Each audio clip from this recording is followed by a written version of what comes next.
Daniel 11-ാം അധ്യായം 1 മുതൽ 64 വാക്യങ്ങൾ. സൂസന്ന യോവാക്കീം എന്നൊരുവൻ ബാബിലോണിൽ ജീവിച്ചിരുന്നു. ഹിൽക്കയുടെ മകളും അതീവ സുന്ദരിയും ദൈവഭക്തിയുമായ സൂസനെ അവൻ വിവാഹം ചെയ്തു. അവരുടെ മാതാപിതാക്കന്മാർ നീതിനിഷ്ഠരായിരുന്നു. മോശയുടെ നിയമമനുസരിച്ച് അവർ തങ്ങളുടെ മകളെ എല്ലാ കാര്യങ്ങളും പഠിപ്പിച്ചിട്ടുണ്ടായിരുന്നു. യോവാക്കീം വളരെ സമ്പന്നനായിരുന്നു. വീടിനോട് ചേർന്ന് അവന് വിസ്തൃതമായ ഒരു ഉദ്യാനം ഉണ്ടായിരുന്നു. അവൻ എല്ലാവരെയും ആദരണീയമായിരുന്നതിനാൽ യഹൂദർ അവനെ കാണാൻ വരിക പതിവായിരുന്നു. അക്കൊല്ലം ജനത്തിന്റെ ഇടയിൽ നിന്ന് 2 ശ്രേഷ്ഠന്മാർ ന്യായാധിപന്മാരായി നിയമിക്കപ്പെട്ടു. അവരെ പറ്റി കർത്താവ് അരുളി ചെയ്തിരുന്നു, ബാബിലോണിൽ നിന്ന് ജനത്തെ ഭരിക്കേണ്ടി വരും. ന്യായാധിപന്മാരായ ശ്രേഷ്ഠന്മാരിൽ നിന്ന് അകത്യം പുറപ്പെട്ടു. ഇവർ കൂടെ യോവാക്കാമിന്റെ വീട്ടിൽ പോയിരുന്നു. വ്യാഹാരങ്ങളുള്ളവർ അവരെ സമീപിക്കുമായിരുന്നു. ഉച്ചയ്ക്ക് ആളുകൾ വീടിന് പോയതിനു ശേഷം സൂസന ഭർത്താവിന്റെ ഉദ്യാനത്തിൽ വിടാക്കാൻ പോകും. എല്ലാ ദിവസവും അവളെ ഈ 2 ശ്രേഷ്ഠന്മാരും കാണാറുണ്ട്. അവർക്ക് അവളിൽ അഭിലാഷം ജനിച്ചു. അവർ വിവേകശൂന്യരായി ദൈവവിചാരവും ധർമ്മബോധവും കൈവിടിഞ്ഞു. അവളോടുള്ള അത്യാസക്തി അവർ ഇരുവരെയും കീഴടക്കി. പക്ഷേ തങ്ങളുടെ മനോവദ്യ അവർ പരസ്പരം പറഞ്ഞില്ല. അവളെ പ്രാപിക്കാനുള്ള ആസക്തി വെളിപ്പെടുത്താൻ അവൾ ലഭിച്ചു. എന്നാൽ ദിനംതോറും അവർ അവളെ നോക്കിക്കൊണ്ടിരുന്നു. അവർ അന്യോന്യം പറഞ്ഞു, ഭക്ഷണ സമയമായി, നമുക്ക് വീട്ടിൽ പോകാം. പുറത്തിറങ്ങി അവർ 2 വഴിക്കും പോയി. എന്നാൽ മടങ്ങി വന്ന് അവർ വീണ്ടും കണ്ടുമുട്ടി. ഇരുവരും കാരണം പറയാൻ നിർബന്ധിച്ചപ്പോൾ അവർ തങ്ങളുടെ അഭിലാഷം പരസ്പരം വെളിപ്പെടുത്തി. അവളെ തനിച്ച് കണ്ടുമുട്ടാവുന്ന ഒരു സമയം അവർ പറഞ്ഞു.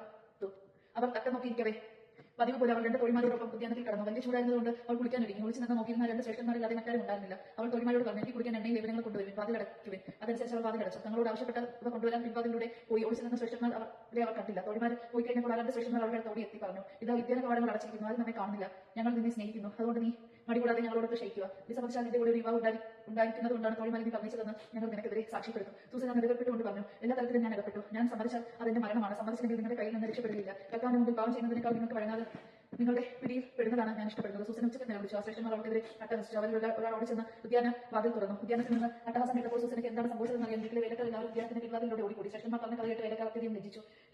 ഇത്തരത്തിലൊന്നും ഒരിക്കലും സൂസനെ പറ്റി അവർ കേൾക്കുന്നില്ല. അടുത്ത ദിവസം അവരുടെ ഭർത്താവായ യോവാക്കാമിന്റെ വീട്ടിൽ ആളുകൾ കൂടിയപ്പോൾ സൂസനെ കൊല്ലാനുള്ള ഗൂഢാലോചനയുമായി 2 ശ്രേഷ്ഠന്മാരെ എത്തിച്ചേർന്നു. അവർ ജനത്തോട് പറഞ്ഞു, ഹിൽക്കായുടെ മകളും യോവാക്കാമിന്റെ ഭാര്യയുമായ സൂസനായി കൊണ്ടുവരുവിൻ. അവർ അവളെ കൊണ്ടുവന്നു. തന്റെ മാതാപിതാക്കന്മാരോടൊപ്പം കുട്ടികളോടും ബന്ധുക്കളോടും കൂടിയാണ് അവൾ വന്നത്. സൂസന സംസ്കൃത ചിത്തയും സുന്ദരിയുമായിരുന്നു. അവളുടെ സൗന്ദര്യം ആസ്വദിക്കാൻ വേണ്ടി മുടിവടം മാറ്റാൻ ആ ദുഷ്ടന്മാർ ആജ്ഞാപിച്ചു. അവളുടെ കുടുംബാംഗങ്ങളും കൂട്ടുകാരും അവളെ കണ്ട് എല്ലാവരും കരഞ്ഞു. അപ്പോൾ ആ 2 ശ്രേഷ്ഠന്മാരും ജനമധ്യ എഴുന്നേറ്റ് നിന്ന് അവളുടെ തലയിൽ കരങ്ങൾ വെച്ചു. അവൾ കരഞ്ഞുകൊണ്ട് സ്വർഗ്ഗത്തിലേക്ക് ദൃഷ്ടികൾ ഉയർത്തി. അവൾ കർത്താവിന്റെ ആശ്രയം അർപ്പിച്ചു. ശ്രേഷ്ഠന്മാർ പറഞ്ഞു, ഞങ്ങൾ തനിച്ച് ഉദ്യാനത്തിൽ നടക്കുമ്പോൾ ഇവർ 2 തോഴിമാരോടൊപ്പം വരികയും ഉദ്യാനവാതിൽ അടച്ചതിന് ശേഷം തോഴിമാരെ പറഞ്ഞു വിടുകയും ചെയ്തു. അപ്പോൾ അവിടെ ഒളിച്ചിരുന്ന യുവാവ് നിങ്ങളോടുകൂടി ക്ഷയിച്ചു. ഞങ്ങൾ ഉദ്യാനത്തിൽ ഒരു കോണിലായിരുന്നു. ഈ ദുഷ്ടത കണ്ട് ഞങ്ങൾ ഓടിച്ചെന്നു. അവൾ ആലിംഗനം ചെയ്യുന്നത് ഞങ്ങൾ കണ്ടു. അവൻ തങ്ങളെക്കാൾ ശക്തനായിരുന്നതിനാൽ ഞങ്ങൾക്ക് അവനെ പിടിക്കാൻ കഴിഞ്ഞില്ല. അവൻ വാതിൽ തുറന്ന് ഓടി മറഞ്ഞു. അതുകൊണ്ട് ഞങ്ങൾ ഇവിടെ പിടിച്ച് അവൻ ആരാണെന്ന് ചോദിച്ചു. അവൾ പറഞ്ഞില്ല. ഇത് ഞങ്ങൾ സാക്ഷ്യപ്പെടുത്തുന്നു. കൂടെ ഇരുന്നവർ അവരെ വിശ്വസിച്ചു. കാരണം അവർ ജനത്തിന്റെ ശ്രേഷ്ഠന്മാരും ന്യായാധിപന്മാരുമായിരുന്നു.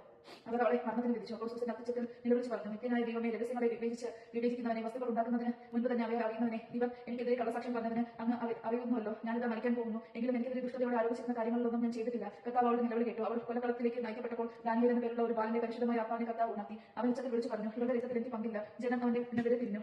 നീ എന്താണ് പറഞ്ഞത്? അവരുടെ മധ്യം നിന്നുകൊണ്ടാവും പറഞ്ഞു, ഇസ്രായേൽ മക്കളെ, നിങ്ങൾ ഇത്ര ഭൂഷന്മാരാണ്. വിചാരണ നടത്താതെയും വസ്തുക്കൾ ഗ്രഹിക്കാതെയും ഒരു ഇസ്രായേൽ പുത്രെ നിങ്ങൾ ശിക്ഷിച്ചിരിക്കുന്നു. വിചാരണ സ്ഥലത്തേക്ക് മടങ്ങും, കാരണം ഈ മനുഷ്യൻ ഇവർക്കെതിരെ കള്ളസാക്ഷ്യം പറഞ്ഞിരിക്കുന്നു. അവർ വേഗം മടങ്ങി. ശ്രേഷ്ഠന്മാർ അവനോട് പറഞ്ഞു, ഞങ്ങളുടെ ഇടയിൽ നിന്ന് നിന്റെ വാദം ഉന്നയിക്കുക. ദൈവം നിനക്ക് ശ്രേഷ്ഠ സ്ഥാനം നൽകിയിട്ടുണ്ടല്ലോ. ദാനിയേൽ പറഞ്ഞു, അവരെ 2 പേരെയും പരസ്പരം ദൂരമാക്കി നിർത്തുക. ഞാൻ അവരെ വിസ്തരിക്കാം. അവരെ തമ്മിൽ അകറ്റി നിർത്തിയിട്ട് അവൻ ഒരുവനെ വിളിച്ചു പറഞ്ഞു, ദുഷ്ടതയിൽ തഴക്കം നേടിയവനെ, നിന്റെ മുൻകാല പാപങ്ങൾ നിന്റെ മേൽ പതിച്ചിരിക്കുന്നു. നിരപരാധനും നീതിമാനുമായ ഒരുവനെ കൊല്ലരുത് എന്ന് കർത്താവ് കൽപ്പിച്ചിട്ടുണ്ടെങ്കിലും നീ നിരപരാധിനിയെ ശിക്ഷയ്ക്ക് വിധിച്ചു. തെറ്റ് ചെയ്തവനെ വെറുതെ വിട്ടു. അങ്ങനെ അന്യായമായ വിധികൾ നീ പ്രസ്താവിച്ചു. എന്നാൽ നീ അവിടെ കണ്ടു എന്നത് സത്യമാണെങ്കിൽ ഞാൻ ചോദിക്കുന്നത് നീ ഉത്തരം പറയുക. ഏത് വൃക്ഷത്തിന്റെ ചുവട്ടിലാണ് ആലിംഗന ബന്ധരായി അവർ നീ കണ്ടത്? ഒരു കഴയാമരത്തിന്റെ ചോട്ടിലാണ് മറുപടി പറഞ്ഞു. ദാനിയേൽ പറഞ്ഞു, കൊള്ളാം, നിന്റെ നുണ നിന്റെ തന്നെ തലയ്ക്ക് തിരി നടിക്കും. ദൈവത്തിൽ നിന്ന് കൽപ്പന ലഭിച്ചിരുന്നു. അവൻ ഉടനെ നിന്നെ 2ആയി പിളർന്നു കളയും.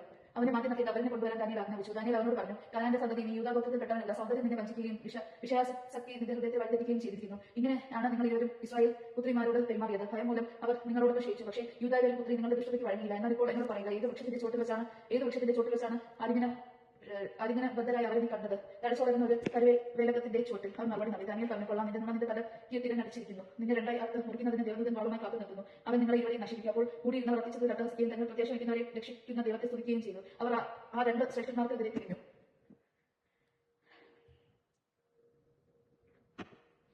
എന്തെന്നാൽ അവർ കള്ളസാക്ഷ്യം പറയുന്നെന്ന് അവരുടെ വാക്കുകൊണ്ട് തന്നെ ദാനിയേൽ തെളിയിച്ചു. തങ്ങളുടെ അയൽക്കാർക്ക് അവർ നൽകാൻ ദുഷ്ടതയോടെ തീരുമാനിച്ച ശിക്ഷ അവർക്ക് നൽകി. മോശയുടെ നിയമമനുസരിച്ച് ജനം അവരെ വധിച്ചു. അങ്ങനെ നിഷ്കളങ്കയായ ഒരുവർ അന്ന് രക്ഷപ്പെട്ടു. ഹിൽക്കയുടെ ഭാര്യയും തങ്ങളുടെ മകളുമായ സൂസനെ പ്രതി ദൈവത്തെ സ്തുതിച്ച് അവരുടെ ഭർത്താവായ യോവാക്കിനും ബന്ധുക്കളും എല്ലാവരും അങ്ങനെ തന്നെ ചെയ്തു. എന്നാൽ ലജ്ജാകരമായ യാതൊന്നും അവളിൽ കാണപ്പെട്ടില്ല. അന്ന് മുതൽ ജനത്തിന്റെ ഇടയിൽ ദാനിയേലിന് വലിയ കീർത്തി ഉണ്ടായി. ദൈവമാണ് നാം കേട്ടതെന്ന് ദൈവത്തെ സ്തുതിക്കാൻ എനിക്ക് സ്തുതി.